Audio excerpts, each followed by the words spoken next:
Alright, guys. Tinitilad na yung chicken. Isang chicken na tilad, isang chicken na hindi pa tilad. Dahan-dahan. Baka marinig tayo ng kapitbahay. Oh, guys.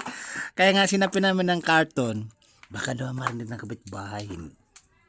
Charot. Di, kaya sinapin na kasi nga simento nga to. Baka magkabitag-bitag yung simento eh. Hindi. Oo nga, dahan-dahan. Baka marinig tayo ng mga silingan, mga kapitbahay. Sarot lang. Mamaya guys, pagluto niyan, marami naman sigurong siyempre, manghihingi, titikman yung ulam. O, di ba? Dalawang ano po yan. Dalawang live na chicken in Tagalog. Sa English guys, two whole of live chicken. In Tagalog, dalawang buhay na manok. Alright? Nakita niyo na. Yan. Gandahan, baka ma-slash yung kamay. Nakita niyo naman guys. 3 araw, 4 na araw, 5 kakainin namin Isang yan. araw ng 3 araw, mamaya yeah. dito matyan, dito sila sin. Ay, oo nga pala guys, may Parang isang araw lang to, andito yan, meron pa ba? mga 3 araw guys, pinakababa niyan. Alright, 2 whole chicken po yan. 2 whole of chicken came from live. Alright. Kaya makabusugan din, tulad nun, sa lechon. Ito yun na guys, oh. Yummy, yummy. Anong luto naman kaya yan? Adobo lang to. Yeah, guys. Yes na. Adobong tuyong-tuyo na pinakatan sa siling labuyo made from Bicol. Alright? Ang dami nyo nalalaman sa akin. Tinilad na yung one of whole chicken at titilan pa yung buong chicken. Alright? Pinaghiwalay yung, kamay. Pinaghiwalay yung intestine, liver, pancreas, yun eh. And feet, and balon-balonan, atay, and then pagkayari underbone. Marami na naman kayo nalalaman sa akin. Alright guys, ang sarap na magtrabaho niyan. Chicken yung ulam mo. Maliwanag pa sa sikat ng araw. Chicken ang ulam namin. Chicken from live. Buhay po yan. Na-video ko kanina nung bumili kami. Alright? Ang binili namin yan guys, sukit. Minsan lang namin suki. Ang suki talaga namin doon sa malayo. Yung malalaking manok ng binibilhan. Kumo kasi malapit lang dito sa amin, sa lugar namin. Doon na kami bumili dahil para malapit-lapit. Pero buhay po yan. Itlog pa yun. May itlog na buhay guys. Itlog na luno. Ito pa, Other one. Egg again. Wow ha. Yan. Ay! tubig yan. Ay, itlog yun. Itlog na. Ba't tinapon mo? Hindi itlog yan, nabuot. Ito ang itlog yan. Bye bata.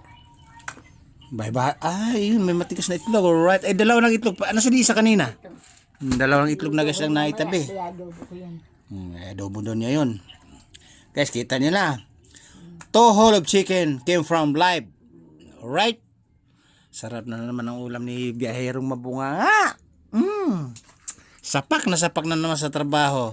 Kahit pagod, agaga sa trabaho, at least nakakain ka ng masasarap, diba guys? Yan ang sinasabi ko sa inyo guys. Yun yung ulam ng mahirap. Pag nagtiyaga sipag, makakain ka ng masarap. Alright, kita nyo na. Diba?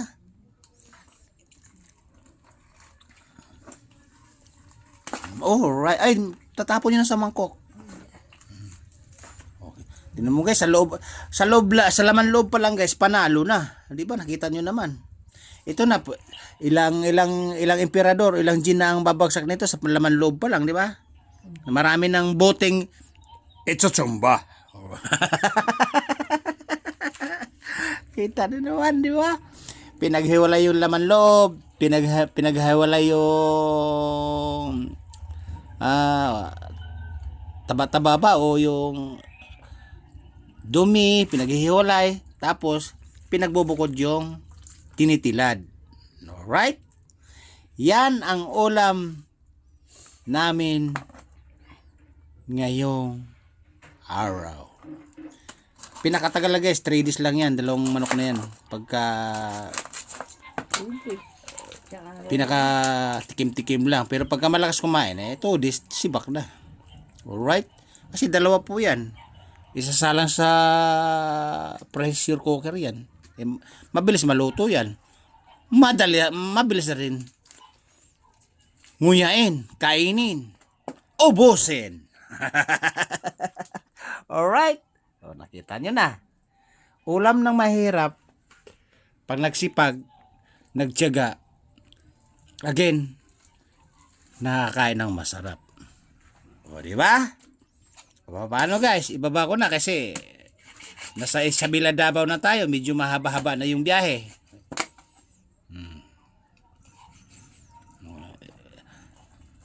I-extension natin ng konti kasi nagtitilad pa eh.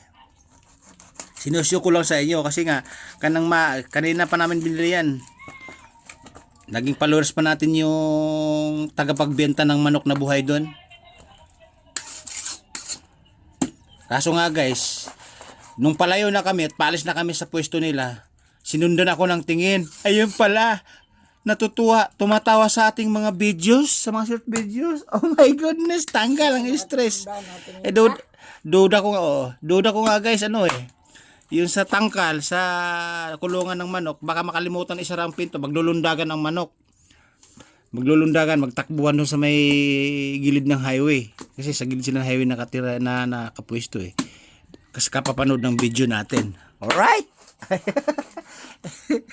Ayan, malapit-lapit na. Ayun, no? Ayun, no? Pag sinalang sa pressure cooker, guys, siyempre, ano po yan? Pipito po yan. O, yun, kukulo-kulo. Lalambot na. Maghihiwalay na yung bato. Maghihiwalay na yung buto doon sa laman. Pag naghihiwalay, ready to eat na. Malambot na. O, di ba? Okay na yan. Maliliit naman yung pag-ano. Kita nyo na guys. Dinivide sa 1 by 1. Tinilad sa isa-isa. Ang talim ng kutsilyo mo. Yun o. Wala naman magahay siya eh. Wala lang isang kutsilyo kung kaon eh.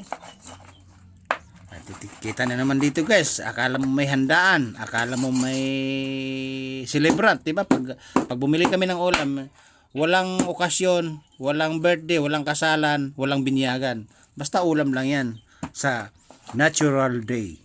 Alright? Kanya naman. Live. Live na tinilad. Live na nakikita. Yung kamay. Mamaya eh. Ayun o. May reserva pa pala. Yan ang matalim. Si Senorita Knife. O, di ba? Again guys, ito yung mga bituka, balon-balonan, atay, 8 hinebra na mababagsak niyan. Sa manginginom hindi mangingingi YOT. Alright? Sa manginginom. Ito na isang planggana po yan. Nako. Sabi ko nga sa inyo 3 days, 2 days ang pinakababa. Pagka nakalimutan kumain, abuti ng 5 days yan. Sa pressure cooker. Tapon ni pa. Tapon ni pa guys. Yayamanin pag tinapon mo. Yan, malaking pakinabang yan sa mga ihawan. Di ba guys, yung mga paa na ganyan. Dito, chapon-chapon lang ha. Alright.